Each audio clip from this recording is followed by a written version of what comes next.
नमस्ते, मेरा नाम डॉक्टर प्रांजल पांडे है और मैं कंसल्टेंट न्यूरोसर्जन हूँ। सबसे ज़्यादा इम्पॉर्टेंट है, अगर आपके गर्दन में या फिर कंधों के बीच में कहीं पर भी दर्द होता है, ये दर्द कई बार ये बता सकता है कि आपके सर्वाइकल स्पाइन में कोई इशू है।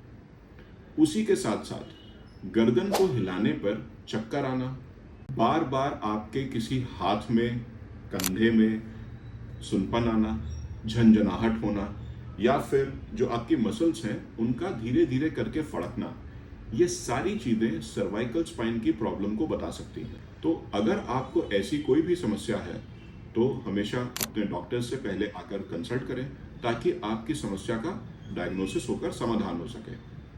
और कुछ बातें ज़रूरी कि सर्वाइकल स्पाइन का प्रॉब्लम जिनको हो चुका है या डायग्नोज हो चुका है तो उनके लिए क्या इंपॉर्टेंट है। देखिए, सबसे पहले इंपॉर्टेंट है अपनी गर्दन को स्थिर रखना। इसी के लिए डॉक्टर्स कभी कभार आपको सॉफ्ट सर्वाइकल कॉलर या हार्ड कॉलर या फिलाडेल्फिया कॉलर देते हैं। ये डिपेंड करता है कि आपकी सिवियरिटी कितनी है और स्पाइन के किस एरिया में आपको डिजीज है। सेकंड, आप टाइमली ज़रूरत पड़ने पर फिजियोथेरेपी को लें। कई बार थेरेपीज आपकी मसल्स को रिलैक्स कर देती हैं और फिर एक टाइम के बाद जब आप नेक की मसल्स को स्ट्रेंथन करते हो तो और पीआईबीडी होने का चांस धीरे धीरे कम हो जाता है। थर्ड थिंग, मेडिकेशंस एक बहुत अच्छा ट्रीटमेंट है। मेडिकेशंस लेने से आपके इमीडिएट सिम्टम्स दब जाते हैं और आपको टाइम मिल जाता है कि आप अपने सर्वाइकल स्पाइन को एडिक्वेट रेस्ट देकर उस पर फिर वर्क कर सकें।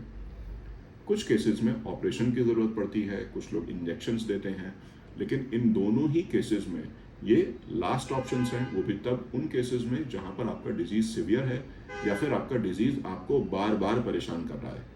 तो सर्वाइकल स्पाइन की प्रॉब्लम से घबराएं नहीं, अफवाहों पर बिल्कुल भी ध्यान मत दें। इन चीज़ों का इलाज न केवल संभव है बल्कि more than 90% of the times in चीज़ों का इलाज सिर्फ दवाई से ही, बिना ऑपरेशन के ही हो जाता है। तो सर्वाइकल स्पाइन से बिल्कुल भी ना घबराएं और जब भी कोई ऐसी दिक्कत हो तो अपने न्यूरोसर्जन से कंसल्ट करके एक सलाह ज़रूर लें। Thank you.